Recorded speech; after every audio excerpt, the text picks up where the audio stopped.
दोस्तों नमस्कार, जय हिंद, वंदे मातरम। आज मैं आपको छोटा मेरा खेत बगुलों के पंख इस चैप्टर का संपूर्ण सॉल्यूशन बता रहा हूं। आप एक बात ध्यान रखिएगा, क्लास 12th वाले स्टूडेंट्स को ये सारे नोट्स मिल जाएंगे पीडीएफ फॉर्मेट में, जिसकी लिंक मैंने डिस्क्रिप्शन में डाल दी है। सभी बच्चे चैनल को सब्सक्राइब कर लीजिएगा। आइए स्टार्ट करते हैं। ये पाठ लिखा गया है उमाशंकर जोशी के द्वारा।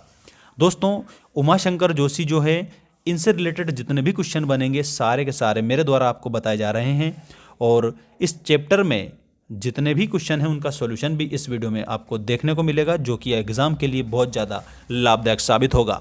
उमाशंकर जोशी का जन्म होता है 1911 गुजरात में, और इनकी जो प्रमुख रचनाएं हैं उसमें आप याद रखना, विश्व शांति, गंगोत्री, निशीत, प्राचीना, आतिथ्य, वसंत वर्षा, महाप्रस्थान, अभिज्ञा, अभिज्ञा एकांकी है, सपना भारा, शहीद ये कहानी है, सावणी मेणो, विषामो उपन्यास है, पर कांजा ये निबंध है, ठीक है, गोष्ठी, उघाड़ी बाड़ी, क्लांत कवि, महाराज सेठ, स्वप्न प्रयाण संपादन है, ठीक है। याद रखना, अब 1947 में 1947 में संस्कृति पत्रिका का इन्होंने संपादन करा था। 1947 में संस्कृति पत्रिका का संपादन उमाशंकर जोशी जी ने किया था। और इनकी मृत्यु कब होती है दोस्तों? तो इनकी मृत्यु होती है 1988 में, ठीक है, याद रखना सभी बच्चे। और इसके अलावा अब आप लोगों को मैं बता रहा हूँ इस पाठ के संपूर्ण प्रश्नों के उत्तर, और वो भी उतने ही शब्दों में जितने शब्दों में आपसे परीक्षा में पूछे जाते हैं। देखिएगा पहला क्वेश्चन, छोटे चौकाने खेत को कागज का पन्ना कहने में क्या अर्थ निहित है? इसका मतलब समझो। छोटे चौकाने खेत को, छोटे चौकाने, चौकाने अर्थात चारों कोर, ठीक है, उसको चौकाने बोला जाता है। कवि ने कविता को एक खेती के रूप में दर्शाया है, जिसमें कविता के लिए कागज का पन्ना छोटे चौकानों के खेत के समान है। इस प्रकार से कागज का पन्ना है तो छोटे चौकानों के समान है, ठीक है। जिस तरह किसान खेत में बीज बोता है, उसी तरह कवि भी कागज पर विचारों और भावनाओं को अपने शब्दों के रूप में देकर रचता है। कितनी बड़ी बात बोली है कि अगर मान लो एक किसान है, वो खेत में बीज बोता है ना, उसी प्रकार से जो कवि है अपनी कविता में शब्द रूपी बीज बोता है, जिससे वो हमेशा जीवंत रहती है, सभी के लिए होती है। और जिस प्रकार से फसल जो है वो फसल उत्पन्न होती है और वो सभी को जीवन प्रदान करती है, अर्थात भोजन प्रदान करती है, उसी प्रकार जो कविता है वो हमेशा जीवित रहती है और सभी को अच्छी शिक्षा प्रदान करती है। इसलिए छोटे चौकाना खेत में कागज का पन्ना कहने का अर्थ यहाँ पर आया हुआ है। अगला क्वेश्चन समझिएगा। अगला क्वेश्चन है आपका, ये रहा, इंपॉर्टेंट है सारे, और चैप्टर का सॉल्यूशन है दोस्तों। रचना के संदर्भ में अंधड़ और बीज क्या हैं? आईएमपी क्वेश्चन है आप लोगों का ये। रचना के संदर्भ में अंधड़ का अर्थ भावनात्मक आंधी है। यह कवि के भीतर उमड़ते घुमड़ते विचारों और भावनाओं का प्रतीक है। बीज का अर्थ विचार या अभिव्यक्ति से है, और यह मूल भाव है जो कवि के मन में उत्पन्न होता है और रचना का आधार बनता है। इसका मतलब, अंधड़ का मतलब आप लोगों को भावनात्मक आंधी बताना है, ठीक है, जो कि कवि के भीतर जो भावनाएं हैं वो उमड़ रही है। और बीज का मतलब आपको बताना है विचार अभिव्यक्ति। मतलब अंधड़ का मतलब तो क्या होगा, भावनात्मक आंधी, और बीज का मतलब अर्थ या फिर विचार अभिव्यक्ति। ये आपका आंसर इसमें हो जाएगा। अगला क्वेश्चन देखिएगा, ये रहा क्वेश्चन नंबर 3। इसमें दिया है, रस का अक्षय पात्र से कवि ने रचना कर्म की किन विशेषताओं की ओर इंगित किया है? रस का अक्षय पात्र, अक्षय पात्र का मतलब समझ जाओ। सबसे पहले तो अक्षय पात्र का मतलब होता है ऐसा जो कभी नष्ट ना हो, ठीक। अब समझिएगा आप सभी यहाँ पर, रस का अक्षय पात्र का अर्थ है ऐसा पात्र जिसका रस कभी खत्म नहीं होता।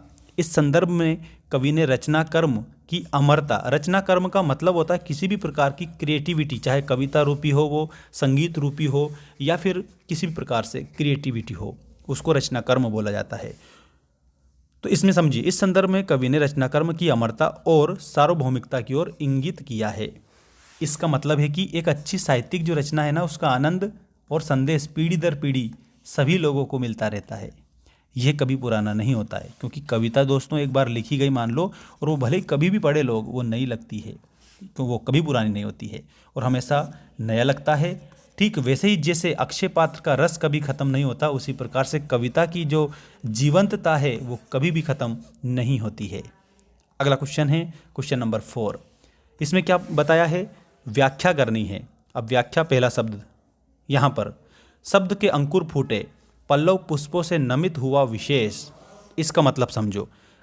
इस पंक्ति में कवि ने कविता रचना की प्रक्रिया को कृषि कर्म के रूप में दर्शाया है। शब्द के अंकुर फूटे, जैसे खेत में किसान बीज बोता है तो उसमें अंकुरित होता है बीज और फिर वो फसल बनती है। अब समझो यहाँ पर इसी प्रकार से जो कवि है ना, वो क्या करता है, वो कविता लिखता है तो उसके जो शब्द रूपी बीज हैं वो उसको पन्ने पर उकेरता है। ठीक जिस प्रकार से एक किसान खेत में बीज बोता है, जैसे बीज बोने पर अंकुर फूटते हैं और फिर पत्ते व फूल उगते हैं, उसी तरह कवि के मन में एक विचार अर्थात बीज उत्पन्न होता है।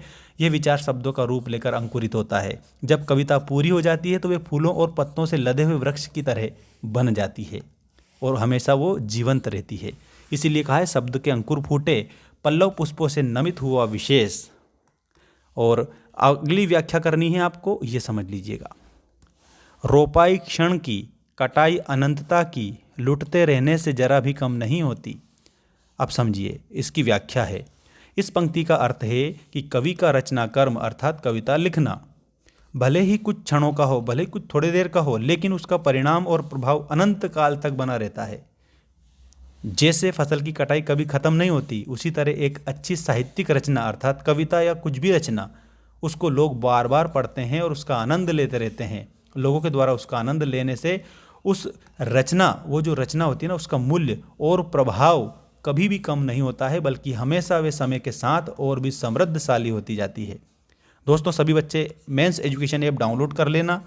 अगर आप लोगों को नोट्स चाहिए, ये जो मैं पढ़ा रहा हूँ संपूर्ण चैप्टर का सॉल्यूशन, पूरी किताब के पार्ट का सॉल्यूशन मैंने बना दिया है, तो लिंक डिस्क्रिप्शन में है, डाउनलोड कर लेना सभी बच्चे। मेंस एजुकेशन ऐप आपको सभी जगह पर मिल जाएगा, Google play store, Google Chrome, Google पर, सभी जगह पर, तो डाउनलोड कर लेना। वहाँ पर आपका कोर्स है। अगले चैप्टर में स्टार्ट करेंगे हम गद्य खंड, और इस गद्य खंड के सारे चैप्टर का सॉल्यूशन आप लोगों को मेरे द्वारा बताया जाएगा। महादेवी वर्मा का भक्तिन वाला पार्ट स्टार्ट करूंगा मैं नेक्स्ट वीडियो में। धन्यवाद। जय हिंद, वंदे मातरम।